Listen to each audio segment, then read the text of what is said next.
I've seen this before where, managers go out and they're like, I'm going to do all these things and do all this coaching and do all these other types of things. And I'm spending this like huge bulk of my time on this underperforming person to make them probably just like an okay, but less than average performer.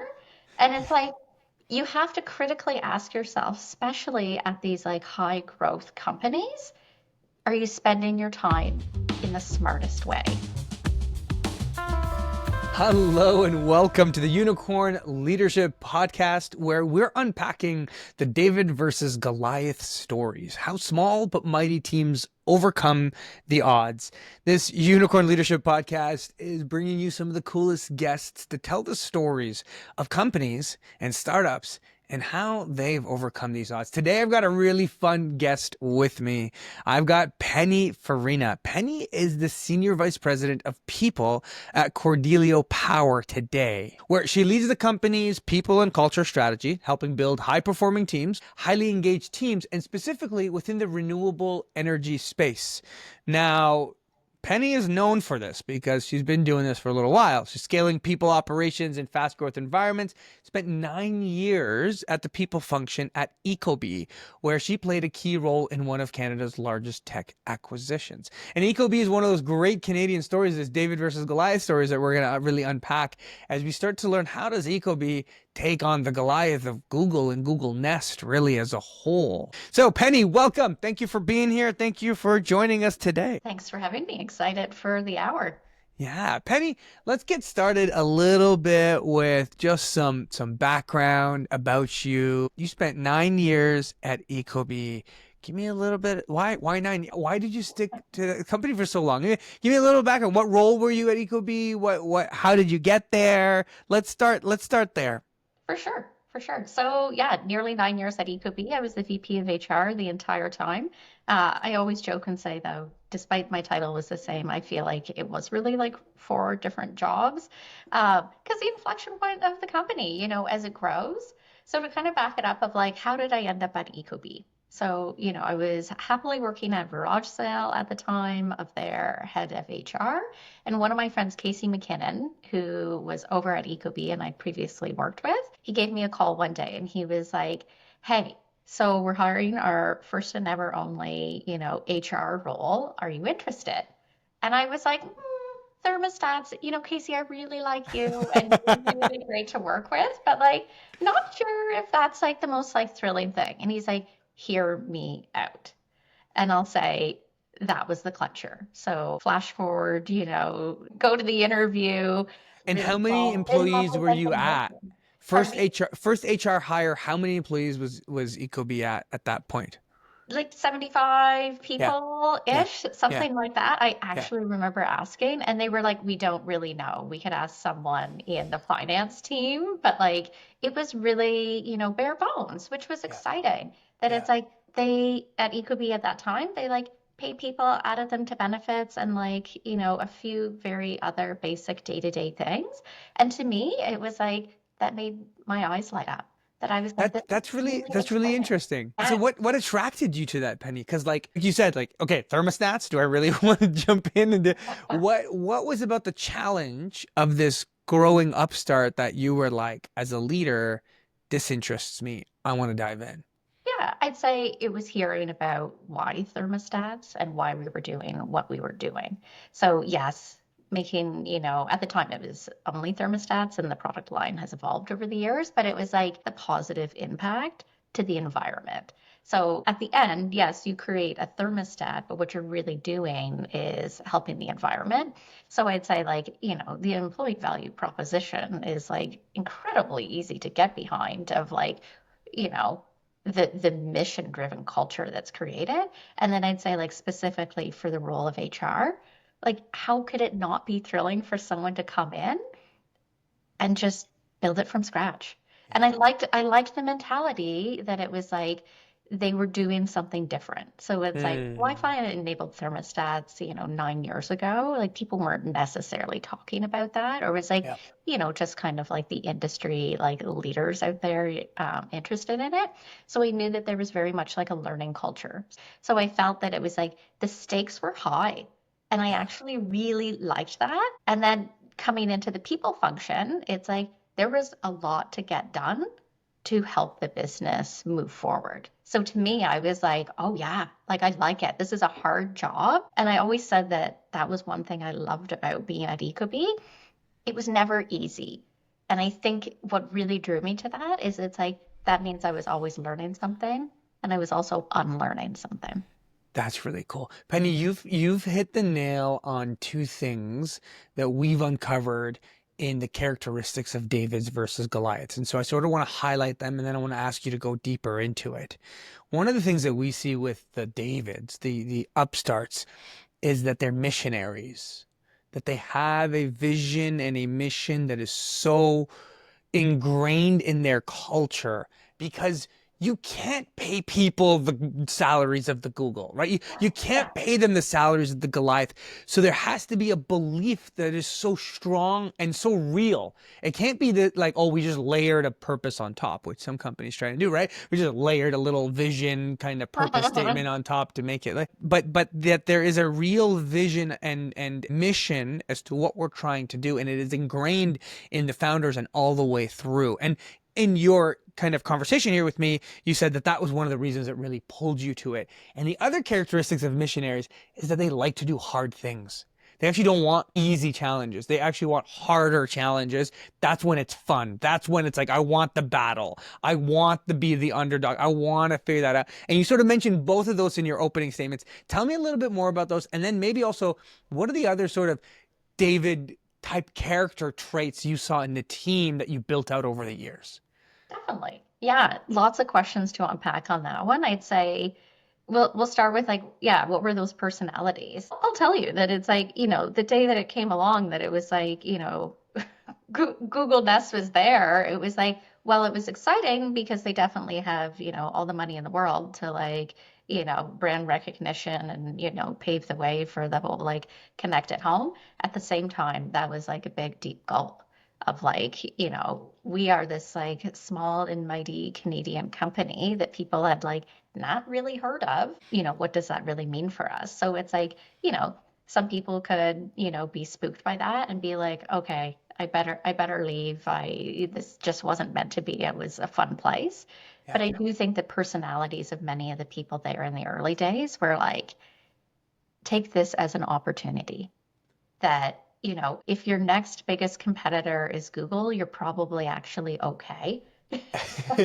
Yeah, Um, if you've got so good competition, that means there's a good market here. it Yeah. is. And I think part of it is like Ecobee was really good on like figuring out who they were and also figuring out who we weren't. So it's like if Mm. you have this good kind of like compass of like, did we walk around the building saying, we're going to take down Google? No. Like, that would be like a delusional thought, for that to happen. But it's like, how can we still stand out in this space and do it in like a unique and different way? I do think what the big difference maker was are reviews. So reviews of the Mm. product. So, that's when, a lot of light came to the space of the connected home of like, what are all the options out there and, who are these different players? So yeah, going back to, I'd say like the personalities of people that it's like, it is. I remember some people being like, this is tough, that this, I thought we were going to be number one. And it's like,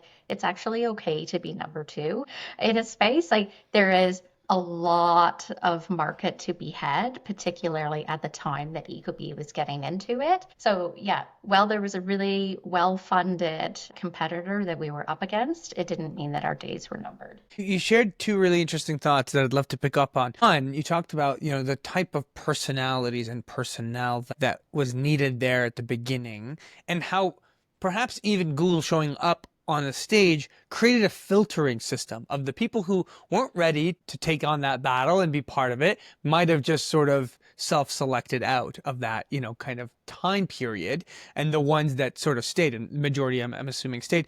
But as a people leader and as someone who does a lot of hiring and people who are thinking about building their teams, how do you think about that when you're thinking about those early days? Like, how do you find those missionaries, those personalities that it's hard to interview for that sometimes. It's hard to find that. Will they stick through that battle during the difficult times? What does that look like? So how do you think about that today as a people leader? I think about it in a lot of different ways. That it's like I do think a lot of it came down to the values that we had at Ecobee. So I always said that, we hired 51% on values and 49% based on job skill. And well, that's like, a small difference. I think that's actually a real difference maker Yeah.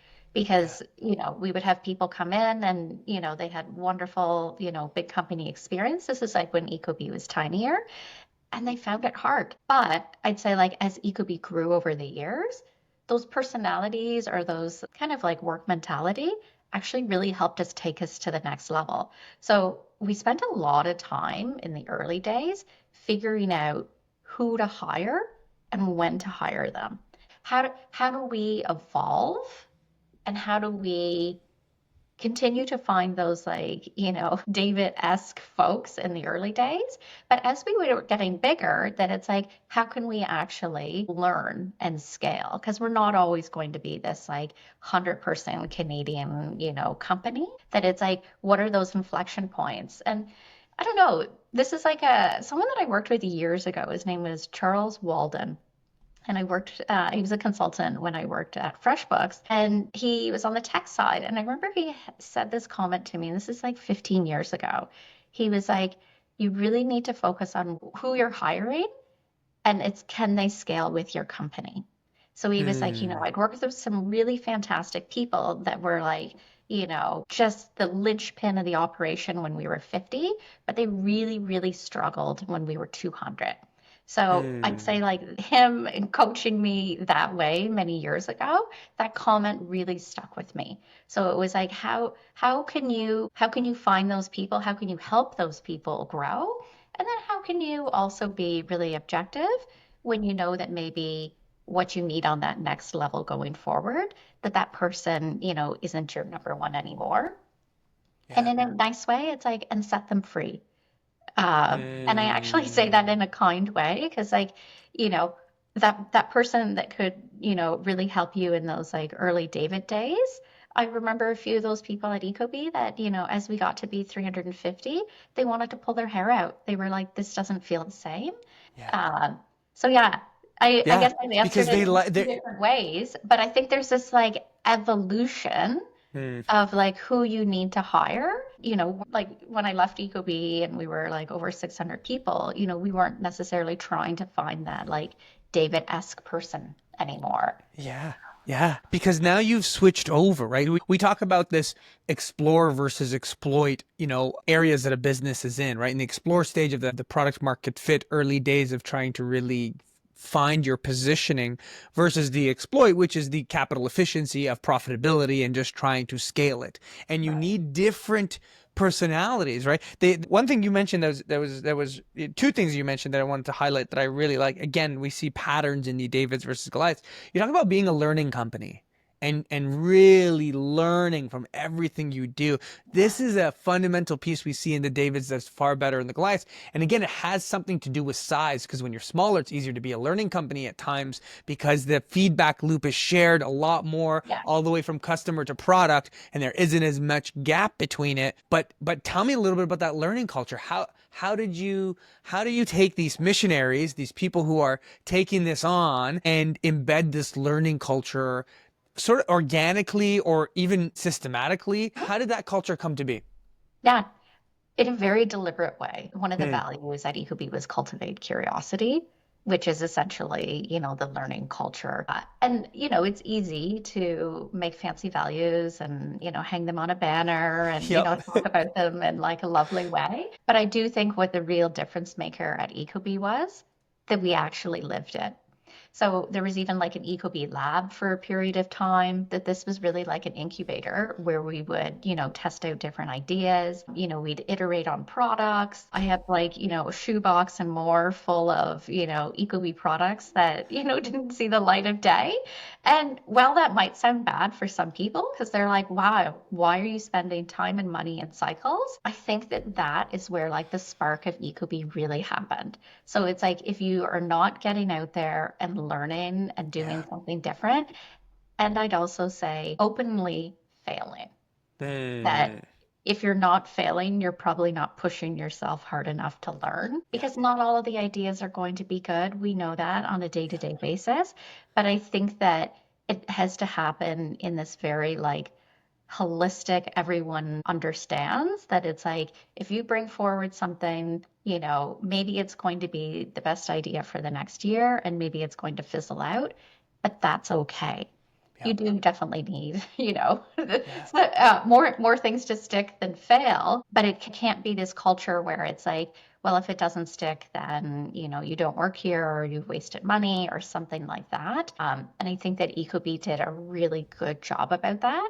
And we would also openly talk about the losses along the way. Mm, There were a few products that we wanted so we bring to market and some of them that we did, and it's like when we got into the light-in space, we thought that that was going to be excellent for us, and it didn't pan out in the way that we wanted it to. And yeah. we could be no longer in the lighting space, but I think that that really reaffirms that like learning culture. So yeah, I'd say like we really truly lived the cultivate curiosity value, Mm, and not just from a product standpoint, but even people. So when I look back at some of the things that we were up to in HR, geez, we thought that they were great and innovative ideas. And, you send them out to market. And this is basically like if an HR person, I always would joke, could think more like a product manager, iterate on your idea, send it out to your, customer base, which is your employees, get feedback and things like that. We definitely had some things that we were like, this is going to be great. And it really and was not great. give me an example. Give me an example. What was one of those failures, one of those learnings, one of those things that fell flat on their face? Oh, I'd say performance reviews. There is a lot of Mm, struggle around, cracking the code on really good performance reviews. And I'd say, yeah, we thought that we had some really great winning ideas. And I'd say maybe they won for a period of time, but they didn't have like long-term kind of like sticking power of how we yeah. wanted to run it. But I think that's the beauty of this, that it's like, Yeah. I often think if you don't get out and try, one will never know. Yeah. Yeah. And I love this because you're sort of hitting on all the different themes that we've been unpacking in our research. We're writing the book on David versus Goliath of Saltine. And so we're doing a lot of research. We're meeting with folks like you, we're interviewing, we've had our own experiences. And one of the concepts that we've noticed as a pattern is that David's play offense, Goliath's play defense. And what we mean by that is that David's make a lot of bets. They try this and they tried that and they'll go after this and they'll go and they feel like they have less to lose, so they'll go, we'll go in lighting and we'll go in this and they'll try and do it, while the Goliaths are sort of afraid of taking too many bets because they have this market share and they have their stock prices and they're sort of worried about the consequence of a decision far more. So they slow their decision making down. But the velocity of decision making with the Davids is far greater. So you're hitting that. And I really like how you've captured that with just the learning culture and the willingness to make more bets. That's really cool. Now, as a people function, how do you help with really fostering that empowerment, that curiosity? What is it the people team does? You capture that in a value. I'd say part of it, like people come in or came in very excited at Ecobee, being like, hey, this is the culture of, that learning mindset. But I think it's continually reinforcing that it's like, we definitely had a clear North Star of like, where we wanted to go. So it wasn't like people were just like, waking up in the morning and being like, I'm going to do this. And, that would feel like the Wild West or something. So, there was definitely like, you had to like structure out your thoughts and your plans and, get, kind of like the basic approvals along the way. But I think a really big part of it was just continually talking about how other teams were doing it. So I wouldn't necessarily say that like HR as a function were like the sole drivers of the cultivating curiosity value, but I do think it was like collectively held. And I think, for any values to stick, they really have to come from the top down. So, like, looking at Stuart, who is the CEO and founder of Ecobee, he was very much a proponent of learning and not just learning in the sense of, how are we going to iterate on the product, but how are we going to like evolve our mindset. So I'd say like it was a very well funded learning and development program that came out of the HR department.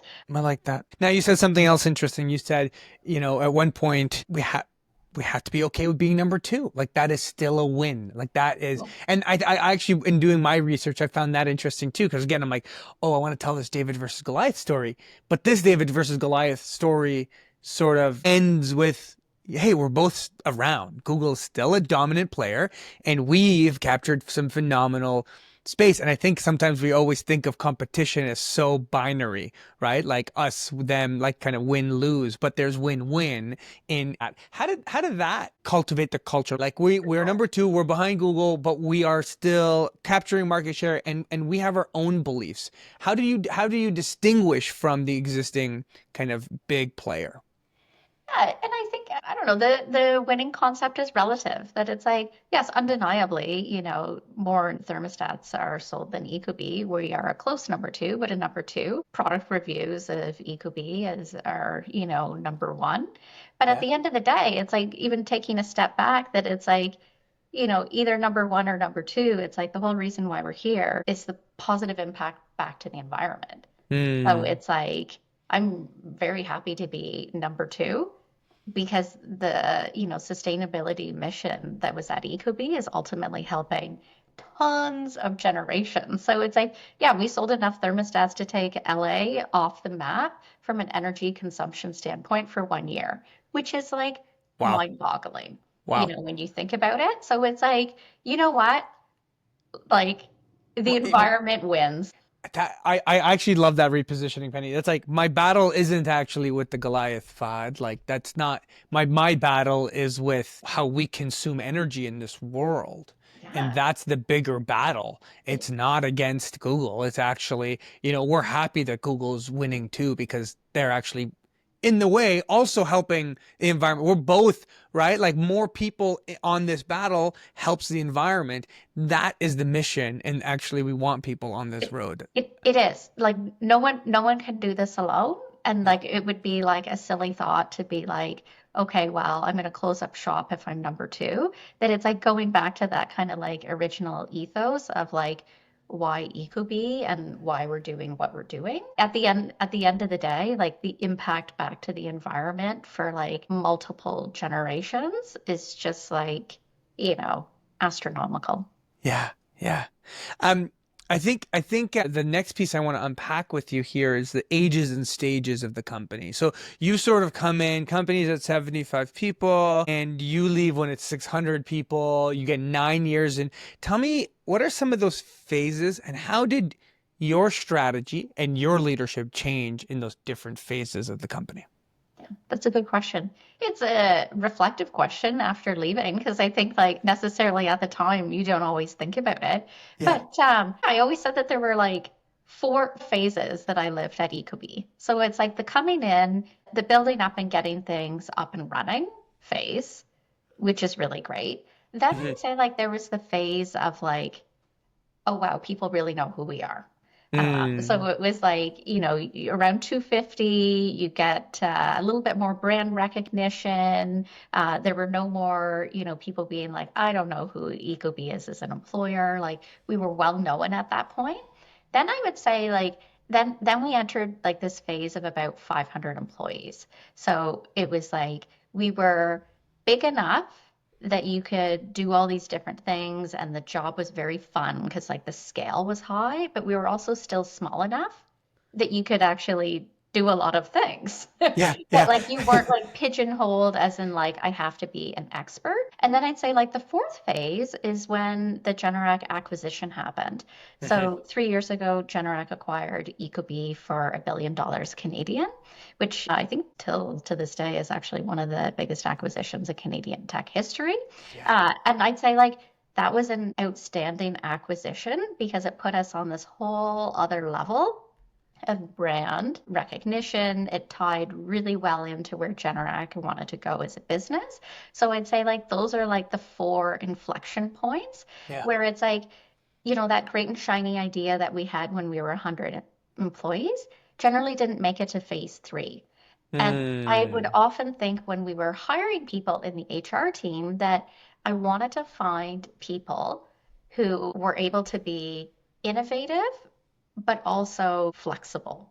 Hmm. Hmm. And at times, it's like it could be hard for people because they were like, hey, I know this is great. We put a lot of effort. We have a great system. Why are we disbanding doing this? And it's like, well, because it's not really servicing the needs. And like, it's like you've almost fallen in love with this like older version, but Yes. it doesn't help us grow. So sometimes people would be like, geez, it feels like things change a lot around here. And I was like, that's great. Because if it feels like things are staying the same every day, I think that we've missed something in HR because it's like our employees are evolving, our business is evolving. We need to as well. Yeah. It's funny. I've obviously spent years in consulting, and one of the things I've always found also funny, it's like the big Goliaths talk about change management. And in a David, it's like every day is change management. And if that isn't clear, and you have to implement change management, then you've already missed the boat. It's sort of this like you're constantly outgrowing your systems. You're constantly outgrowing the thing you built last year or 2 years ago, right? Every few years, you sort of need to shed skin on your performance management system, on your old HR system, on your old, Yeah. right? Like there's this constant change management is the only name of the game, right? And that's, I think you're sort of, calling it out here with these different phases and how what you built for phase one wasn't good for phase three or phase two to phase four, right? Like I think that's so that, and having the people who are willing to get to shed that skin to build the next iteration to improve it. I think that's so important. And it's so like, it sort of shows that innovation in these Davids can't just happen at product and software. They literally need to happen in HR, in finance. We constantly need to innovate the systems and processes we have across the entire company in order to evolve to the next stage. Right. I love that you touched on change management because I'll say like a personal story when I was at Ecobee, it's a buzzword, not at Ecobee, that Yeah. came up a lot, especially in HR, that it's like, well, what is the change management process? And is there a team? And is there like a strategy? And I often felt as like the HR leader that I was like, I should have a much better answer for this. But I felt at Ecobee, I was like, it isn't actually too hard to get people behind the idea of changing. But I think the reason, or I know the reason is because of exactly what you said, that it's like we're always iterating and it Yeah. is this learning mindset that it's like, yeah, when we, I don't know, decided to change one of the big HR systems, that it's like, sure, we show up at the company meeting a couple times and, send a few Slack messages, but like this doesn't need to be like a project team that spans 3 years. That it's like, Yeah. no, people are fine. People get it. They log in, like life's okay. Yeah, yeah. It's to me a signal that you've entered your Goliath stage when you need such change management. And to everyone that's listening to this, and it's no offense, but it's like if you're needing huge change management efforts, you've lost the innovative DNA in your people and your teams, the flexibility that is needed to be nimble to grow. Now, don't get me wrong, being Goliath is great when you have your moats also, right? You're protecting you're getting your profits, you're getting your capital, you're getting your returns. There's benefits to that. But it's interesting because we work with a lot of Goliaths who are also like, okay, how do I stay more nimble? How do I actually take on some of the characteristics of the David so that I can continue to play offense? I can continue to innovate. I can continue to adapt to what's coming, especially with where we are right now, with all of how AI truly is disrupting and commoditizing so much technology and so much software. Yeah, I think that Yeah. that would be a fantastic podcast. That it's like what is the David and Goliath of like AI? Because I think it's going to create this like bigger difference between where it's like, the Davids are the ones that they're like, oh yeah, we're not even talking about AI, but like we figured that out like 3 years ago or more. Yeah. Whereas it's like, yes, there's these massive change management teams at the Goliaths being like, actually, let's just say no. Like that's easier. And like we made a decision that's no. And I was like, yeah, it sounds like you've like defaulted because no felt easy as opposed to like, David will catch up on you. Yes. It's funny because it's interesting. Everyone always laughs when they look back at the stories of like, oh, Kodak created the digital camera and then they Yeah, didn't even yeah, like they even weren't willing to like do it, and we all laugh at it, and you go, you need to realize that you had some of the most brilliant minds on that boardroom table that analyzed the whole situation and decided that no, people like film more. Like they truly went through a proper analysis and decided that no, the feeling of film, people want to hold their photographs. And they convinced themselves that the evolution isn't what people wanted. And then they stuck with it.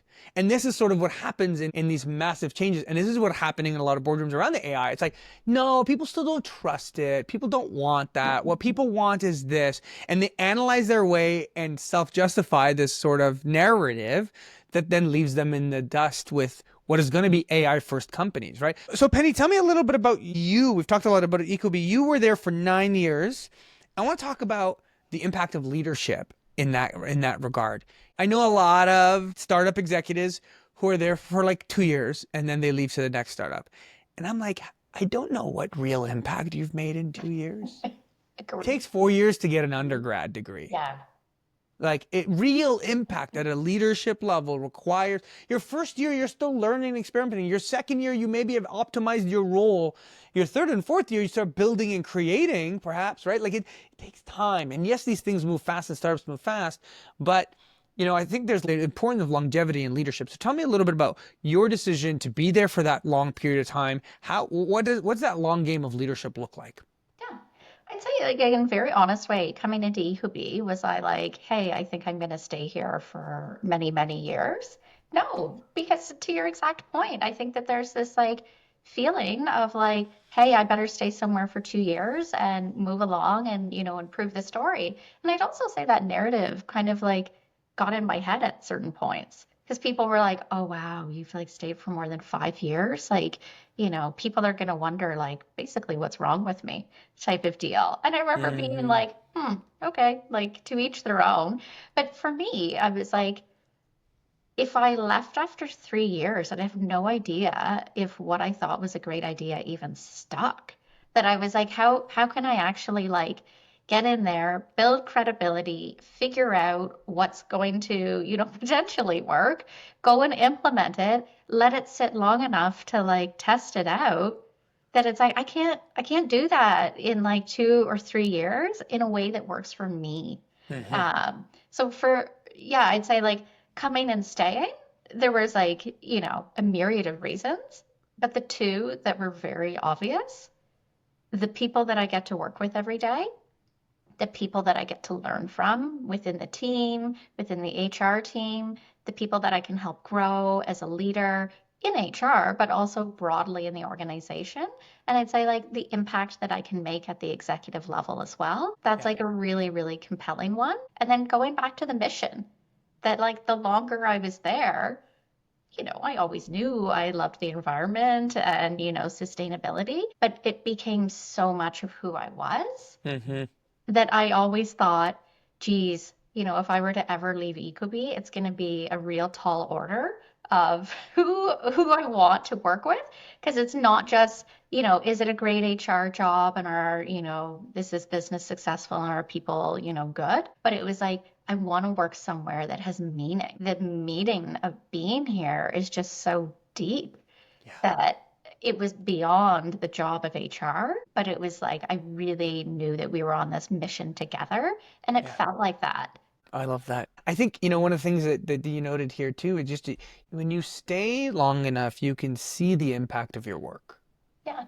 You can see the impact on the mission. You can say, you know, I did that. I was part of that. I made an impact. I moved things forward. And you can actually get enough learning back that you learn the things that didn't work. And I think this is how a lot of people and culture trends end up being created, because people jump around, they like implement this one thing into one company 2 years, and it's like on the first year it's like, oh, it's great, but they don't see it for the third or fourth year, and so then they go to another company and implement it again, and they like implement the trendy.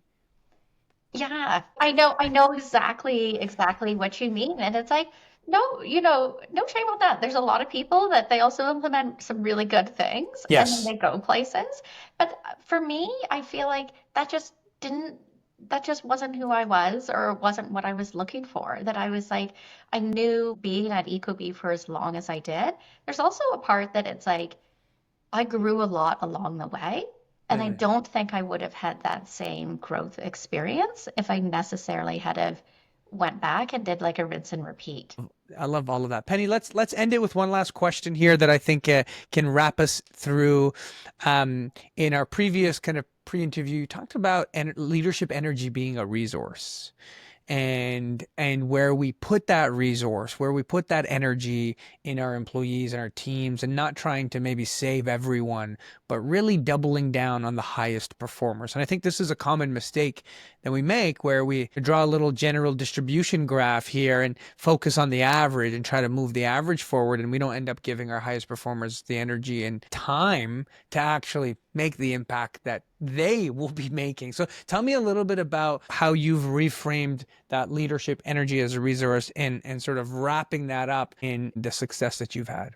Yeah, I'd say that this is probably like a fairly unpopular HR opinion that I passionately hold, that you can't save everyone, and you also shouldn't feel compelled to save everyone. Hmm. And, there is this like good-hearted, human trait that people have that, if someone is not doing well, you obviously want to like help them like learn and build. But I think you also have to sometimes be able to call it that, and I've seen this before where, managers go out and they're like, I'm going to do all these things and do all this coaching and do all these other types of things. And I'm spending this like huge bulk of my time on this underperforming person to make them probably just like an okay but less than average performer.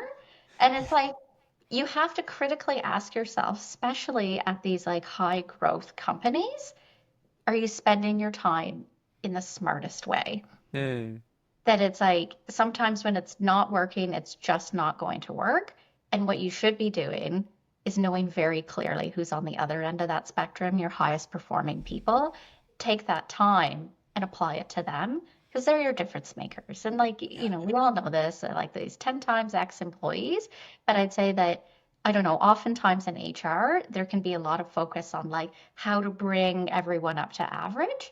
I would rather actually spend my time on how to bring your top people to this like almost like elite status. Like, that best person will also make everyone else better Hmm. and it'll go up and up and up. And I think Yeah. that it could be here. I know that it's like we focused a lot around that. We knew really clearly our high potentials. We knew people that were also high performers, that there is a difference, Yeah. and what we were doing to really foster that. It's okay to part ways with people, and most of the time, it actually works out better for the other person. And I have this story from like 10 years ago, and exactly that. This one guy, he was really, really struggling, and this was at FreshBooks, and, he just wasn't happy in the role that he was in. And he took a really, really big pivot in his career into like a completely like different department. And things actually really worked out. And he's went on Hmm. to do like amazing, amazing things today. But I'd say like that's a rare story. And while it's a really great and inspiring story, I also remind people that that is my one story. Like that Yeah. actually doesn't happen very often. So yeah, in kind of like the wrap on this, that it's like make sure that you're spending your time with the people that can really help drive the business and the culture forward. Yeah, be good to people, help them learn, but also, know when to call it quits. Yeah. Yeah. I love that. Really, we call it weeding out your garden, making sure that Yeah. you clean that up. The thing, I think it's interesting, it's your goal as a leader, so often is to find your highest leverage points and then reallocate resources to those leverage points. And what you're saying here is the highest leverage points are our highest impact employees, our highest performers, and reallocate your resource, your energy, your times, what you have as a leader, to them versus to your lowest leverage points, where the people who are dragging things down, right? And that is key. Penny, this has been awesome. This has been fun. I really enjoyed having this conversation, unpacking it, looking at themes of Ecobee and everything that you guys did there to really to be a standing champion of tech in Canada, and sort of what that looks like to build a Canadian company and to sell for over $1 billion, and to really have that David versus Goliath story, but even to reframe it as like, when you're a mission driven company, competition is good because we're all trying to solve this problem and we're all actually working towards the mission. And that is something to embrace, which I really like as a theme here. Folks who are listening, thank you so much for joining us. Thank you for being part of our journey here with Penny. If you want to reach Penny and you want to learn more from her, Penny can find you on LinkedIn. Is there anywhere else people can find you? LinkedIn's the go-to. LinkedIn's a go-to. Her name will be in the show notes, so you can find her on LinkedIn. You can connect with her there, learn more about her journey and her story and all the amazing things that she will continue to do, because this is just the start. Like, you've got an amazing career ahead with some really a lot of knowledge that you're going to be able to bring to Canadian tech, and I'm excited for that. So if you've liked our episode and you have any questions, feel free to send them over. You can obviously send them over to me, Fahd at unicornlabs.ca, or directly on our website. So leave us a comment, leave us a thought. Happy to engage with that, and we will see you next time. Penny, say goodbye to our folks, our audience. Thanks for listening, everyone.